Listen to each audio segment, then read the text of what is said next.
Alhamdulillah alamin. Alhamdulillah pada kesempatan siang hari yang berbahagia ini,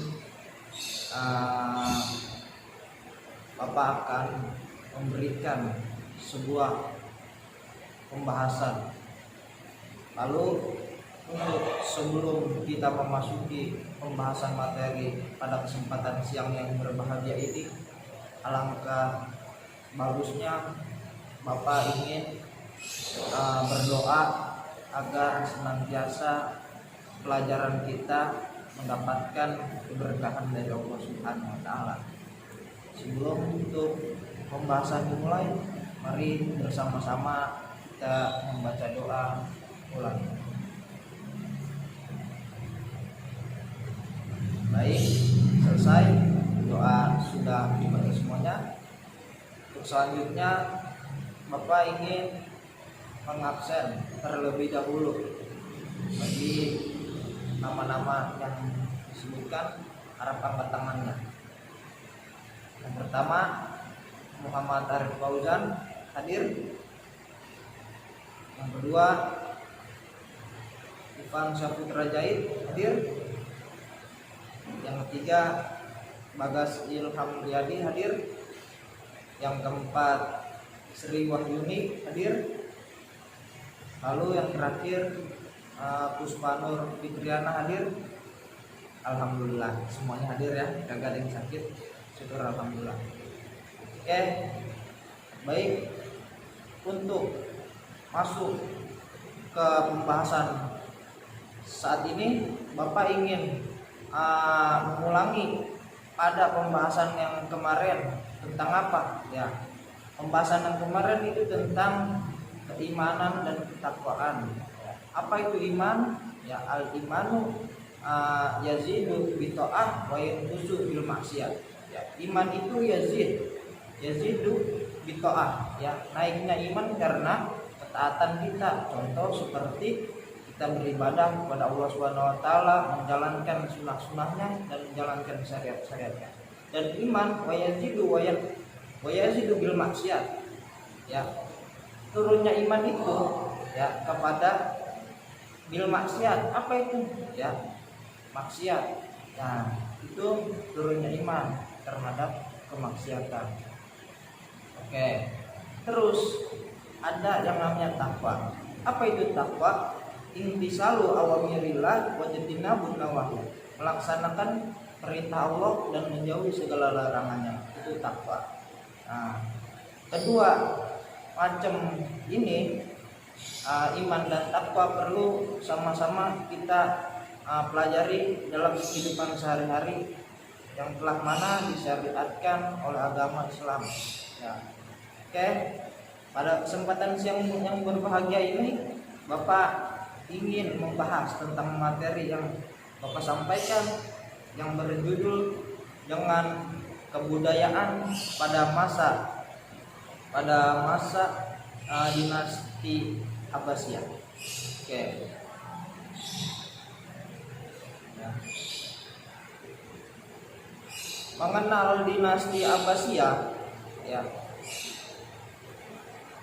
merupakan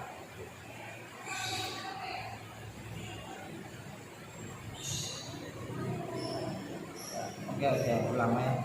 Mengenal dinasti Abbasiyah, penguasa dinasti Abbasiyah merupakan keturunan paman dari Nabi kita Muhammad SAW. Para penguasa dinasti Abbasiyah merupakan keturunan dari paman Nabi Muhammad SAW. Pendiri dinasti Abbasiyah Abdullah Al-Saffah pada tahun 750 Masehi. Sang pendiri memerintah hanya dalam waktu singkat dari 750 sampai 751 Masehi. Ya.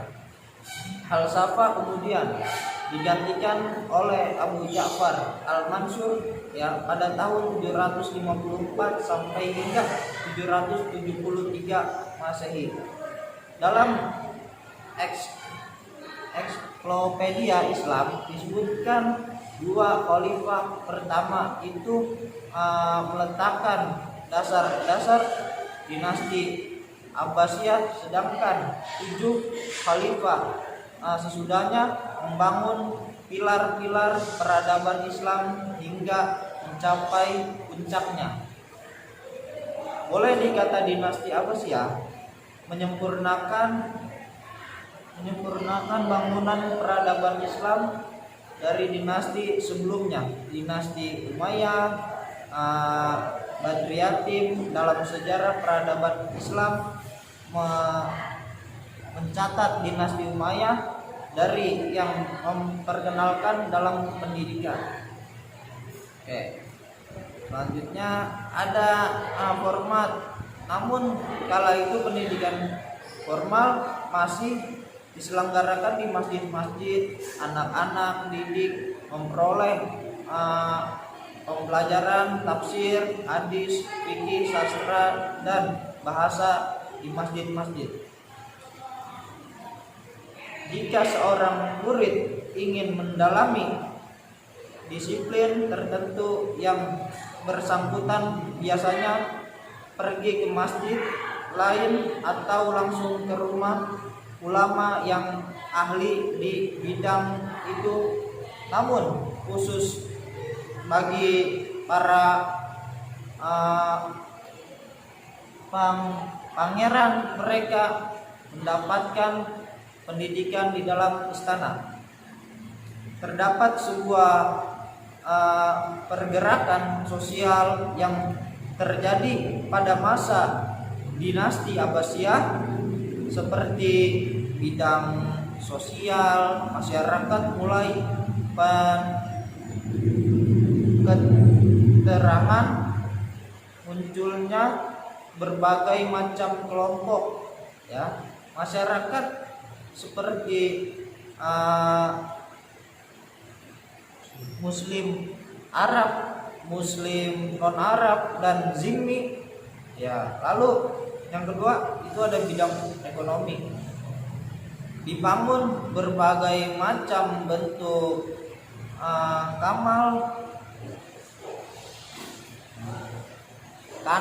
kanal dan juga cenderungan terdapat peningkatan, ya, dari sektor pertanian dan juga tambang yang akan dihubungkan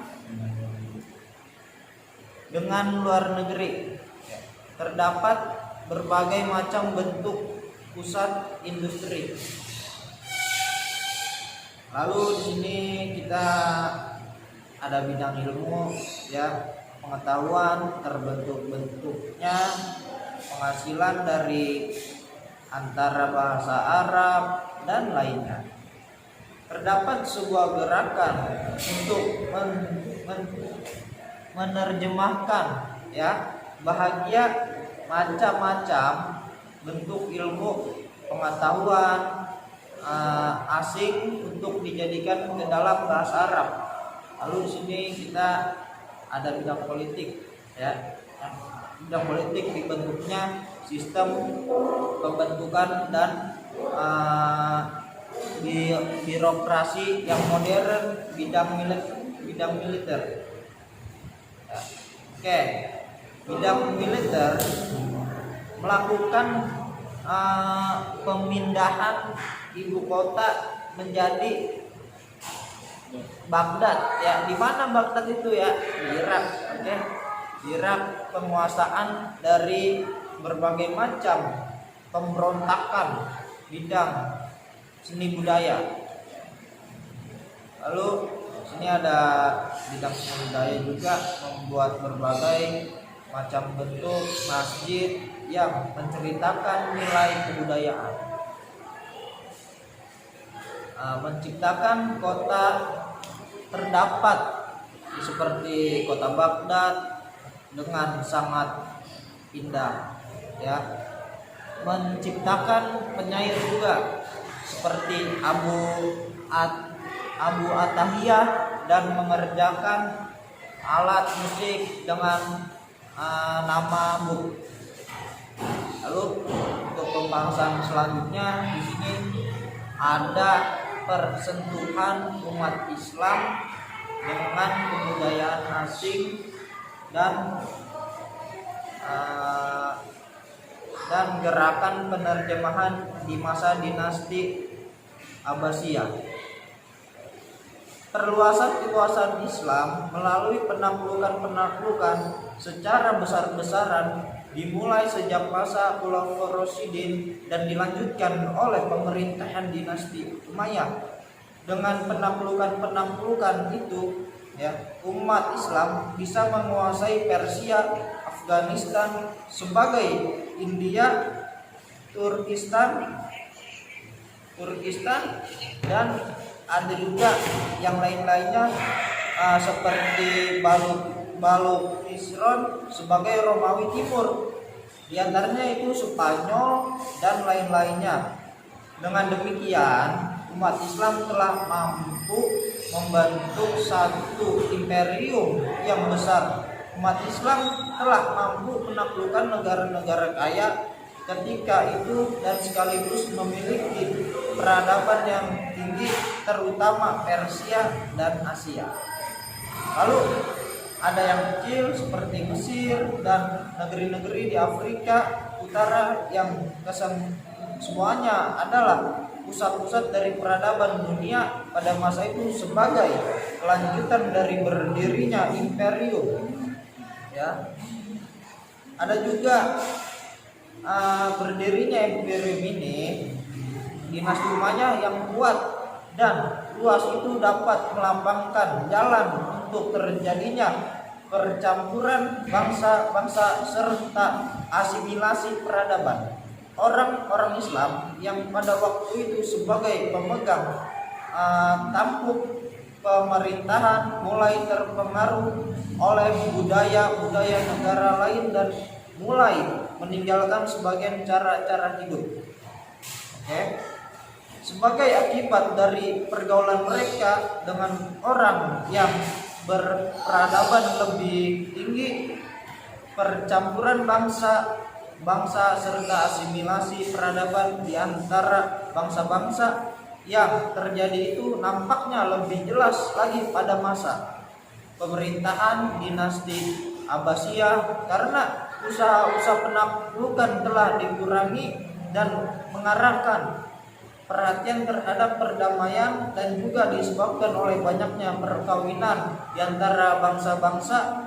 Salah satu hal yang sangat membantu ke arah akulturasi kebudayaan serta peradaban itu ialah banyaknya perkawinan dengan budak dari berbagai bangsa, sehingga menyebabkan percampuran darah di antara golongan mereka dengan golongan budak. Sebab lain yang mempercepat percampuran kebudayaan dan asimilasi di antara bangsa-bangsa itu ialah pengabaian fanatisme terhadap golongan Arab yang berkembang pada masa dinasti Umayyah dan mulai mempraktekkan prinsip di persamaan di banyak bidang di kalangan umat Islam tanpa memandang bangsa dan warna kulit. Pemimpin-pemimpin dinasti Abbasiyah banyak membuang sikap fanatisme ini dan menggantikannya dengan memperkokoh dasar-dasar agama. Sebagai sendi negara, sebagai akibat dari pentik beratan perhatian dalam hal di atas, maka imperium Islam berada satu ikatan yang kokoh untuk beberapa abad, baik dalam hal politik maupun dalam kegiatan intelektual. Dalam sejarah dinasti Abbasiyah, kegiatan intelektual dan tradisi ilmiah lebih nampak kemajuannya dibandingkan dengan kemajuan di bidang-bidang lain. Seperti kegiatan intelektual itu sendiri bukan langsung mengalami kemajuan begitu saja di zaman dinasti Abbasiyah, melainkan sudah terintis dan terkait dengan sejarah sebelumnya. Hanya saja di zaman Abbasiyah ilmu pengetahuan dan pendidikan memang mendapatkan aspirasi yang tinggi. Tercatat dalam sejarah bahwa sebelum kedatangan Islam telah terdapat berbagai pengembangan tradisi ilmiah Yunani, India, dan Persia. Di antara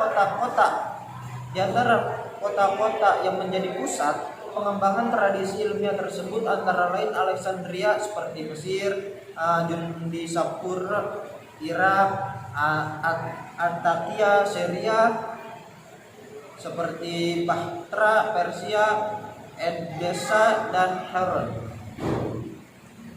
Ketika wilayah Islam meluas hingga memasuki wilayah Persia, provinsi-provinsi tertentu di wilayah Bizantium serta Afrika Utara, mulailah terjadi persentuhan umat Islam dengan tradisi ilmiah yang sejak lama telah berkembang di beberapa kota tersebut di atas. Artinya pengaruh budaya asing tersebut sudah masuk ke dunia Islam sejak masa dinasti Umayyah abadnya ke-7 Masehi. Walaupun secara nyata pengetahuannya baru nampak pada masa dinasti Abbasiyah. Lalu selanjutnya persatuan itu meningkat kepada aktivitas penerjemahan. Gerakan penerjemahannya ini sebenarnya telah dimulai sejak masa dinasti Umayyah di mana di Damaskus. Hanya saja seperti yang dinyatakan Ahmad Amim, penerjemahan pada masa itu lebih bersifat pribadi, belum secara formal.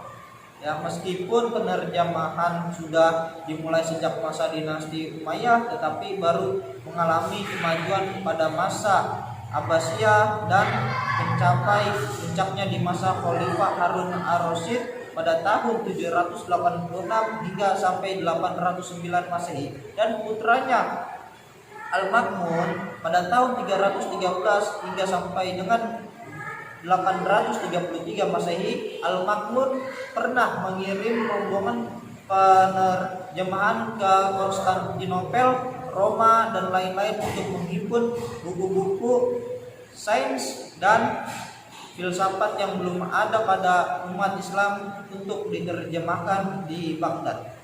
Pada masa Harun ar-Rasyid dan Al-Ma'mun, aktivitas penerjemahan banyak difokuskan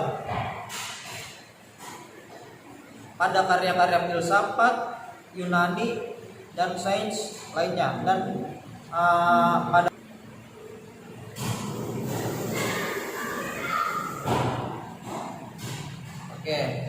selain itu diterjemahkan juga karya-karya Persia. Habis. Yang musik juga. Apa karya-karya? Kagak ada. Berarti ya artis apa yang mesti di bawah itu udah karya-karya Persianya apaan? Itu nggak usah kali ya? Nggak usah.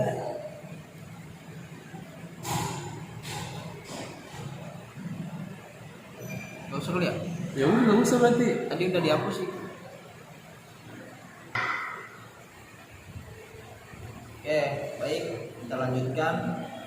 Pada masa Harun ar-Rasyid dan Al-Ma'mun, aktivitas penerjemahan banyak difokuskan pada karya-karya filsafat Yunani dan sains lainnya, dan pada masa Al-Mutawakkil, matematikawan Sabit bin Umar pada tahun 836 sampai dengan 901 Masehi, dan muridnya menerjemahkan